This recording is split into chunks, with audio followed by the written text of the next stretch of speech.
اگلا سوال ہے، میرے ساتھ اکثر اوقات ایسا ہوتا ہے کہ جب میں نماز پڑھتا ہوں تو ایک یا دو رکعتوں کے بعد شیطان مجھے شک میں ڈال دیتا ہے کہ تم نے اتنی رکعتیں پڑھی ہیں نہ کہ اتنی، اور یوں مجھے ہر نماز کے اینڈ پر سجدہ سہو کرنا پڑتا ہے۔ پلیز مجھے اس آزمائش سے نکلنے کا طریقہ بتا دیں، شکریہ۔ طریقہ بھی آپ کو بتاتے ہیں، اور پہلی بات یہ یاد رکھیے گا، اگر کسی کو نماز میں کوئی وہم ہوا ہے نا تو سجدہ صاف کرنے سے اس کی نماز نہیں ہو جائے گی، کیونکہ بخاری مسلم میں الفاظ ہیں، نبی علیہ السلام نے فرمایا کہ شیطان جو ہے نا وہ جب تم نماز پڑھتے ہو تو آ کے تمہیں وسوسے دلاتا ہے، حتیٰ کہ تمہیں یہ بھول جاتا ہے کہ تم نے کتنی رکعتیں پڑھی اور کتنی نہیں۔ تو اس میں آگے الفاظ ہیں، نبی علیہ السلام نے فرمایا کہ تم یقین پر بنیاد رکھو اور اینڈ پہ 2 سجدے کر لو۔ تو یقین پہ کیسے بنیاد ہوگی؟ اگر مجھے یہ شک پڑ جائے کہ میں نے 3 پڑھی ہے یا 4، تو یقین کس کا ہے؟ 3 کا۔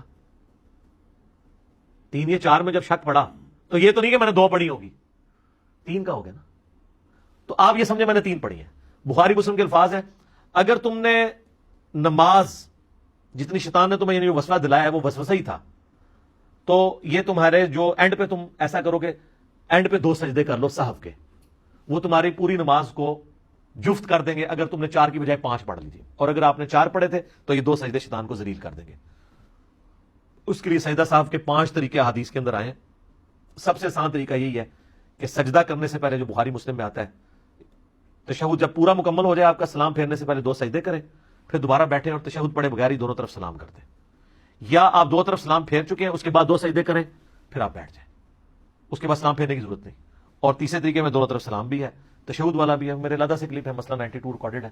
سب سے آسان طریقہ یہ ہے کہ آپ نے سلام پھیرنے سے پہلے 2 سجدے کرنے ہیں اور پھر بیٹھ کے ساتھ ہی دائیں بائیں سلام پھیر دینا ہے، تو آپ کی نماز ہو جائے گی۔ لیکن اگر آپ کو بالکل ہی کوئی پتہ نہیں ہے تو سر نماز ہی آپ نے دوبارہ پڑھنی ہوگی۔ آپ سے اگر میں پوچھوں یقین پہ بنیاد رکھیں، تو آپ کہیں مجھے تو یہ بھی نہیں پتا میں نے ایک بھی پڑھی ہے کہ نہیں، ایڈے کو وہم پہ گیا، پھر تو تھوڑا کوئی علاج نہیں ہے۔ اچھا لیکن ہمارے پاس اس کا بھی علاج ہے، لو جی پھر اے بھی علاج لے لو۔ میرے سے نا ایک دفعہ ایک بندے نے کہا جی میں رکھتے بھول جاتا ہوں، بڑی کوشش کی ہے، اور کہتا ہے ہر نماز میں بولتا ہوں۔ میں نے کہا کوئی مسئلہ نہیں ہے، میرے پاس نوٹ کیا۔ کہتا کیا؟ میں نے کہا جب آپ نماز پڑھنے لگے نا، اپنے سامنے اپنا نا اسمارٹ فون کا نا ویڈیو کیمرہ آن کر لیا کریں۔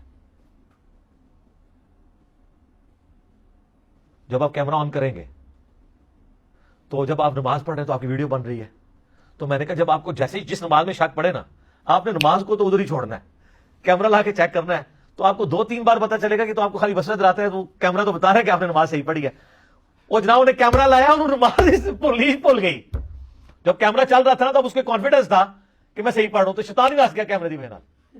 یہ میں آپ کو بالکل صحیح طریقہ بتا رہا ہوں جینون۔ جس کو شک پڑتا ہے نا، وہ سامنے کیمرہ لگا کے نا نماز پڑھے، بعد میں وہ کاؤنٹر چیک کر سکتا ہے نا۔ اس دوران وہ 3 یا 4 میں شک پڑا تو کہ میں نے 3 پڑھی ہے، 4 پوری کر کے یا وہ 5 بھی ہوگی، سجدہ صاحب کر لے گا، نماز ہو جائے گی۔ لیکن بعد میں جب کیمرہ دیکھے گا نا، اور نمبر آف ٹائم جب آپ یہ پرفارم کریں گے، تو آپ کو چلے گا شیطان سے آپ کو وسوسہ دلاتا ہے، آپ نماز بالکل ٹھیک پڑھ رہے ہوتے ہیں۔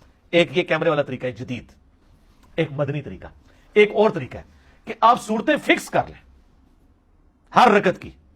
آپ ہمیشہ 4 رکعتوں میں پہلی رکعت میں قل یا ایھا الکافرون پڑھیں، دوسری میں قل ھو اللہ احد پڑھیں، تیسری میں قل اعوذ برب الفلق پڑھیں، اور چوتھی میں قل اعوذ برب الناس۔ میری یہ روٹین ہے، یہ اللہ کی محبوب ترین صورتیں ہیں، خصوصاً آخری 3 صورتیں تو المعوذات ہیں، اور جو سورہ الکافرون ہے وہ تو شرک سے برات کا اعلان ہے، اس کے تو زیادہ فضائل ہیں۔ سر آپ کبھی بھی نہیں بھولیں گے۔ آپ مجھے بتائیں جس نے قل یا ایھا الکافرون پڑھی ہوئی ہے، کوئی ایڈی سیدھی صورت ہے؟ عام بندے تو یاد ہی نہیں ہوتی، اب مکس ہو جاتی ہے، قل یا ایھا الکافرون لا اعبد ما تعبدون۔ جس نے یہ پہلی رکعت میں پڑھی ہوئی ہے نا، اگر دوسری رکعت میں وہ جا کے سوچتا ہے نا کہ میں نے پتہ نہیں پہلی پڑھی ہے کہ نہیں، جناب وہ 14 طبق روشن ہو گئے کہ بھائی قل یا ایھا الکافرون پڑھی ہے، آلے تک دماغ گونجتی بھی ہے، کیونکہ صورت ہی ایسی ہے۔ اچھا دوسری میں آپ پڑھیں سورہ اخلاص۔ سورہ اخلاص تو اتنی آسان ہے، جب آپ نے پڑھی ہوگی نا قل ھو اللہ احد، اس سے تمہارا شغف ہی ایسا ہے۔ تیسری رکعت میں جا کے نا آپ کے دماغ میں بھی ہوگا یار سورہ اخلاص میں نے پڑھی ہے، ٹھیک ہے؟ پھر تیسری میں جائیں گے تو قل اعوذ برب الفلق، یہ بھی ایک یونیک صورت ہے۔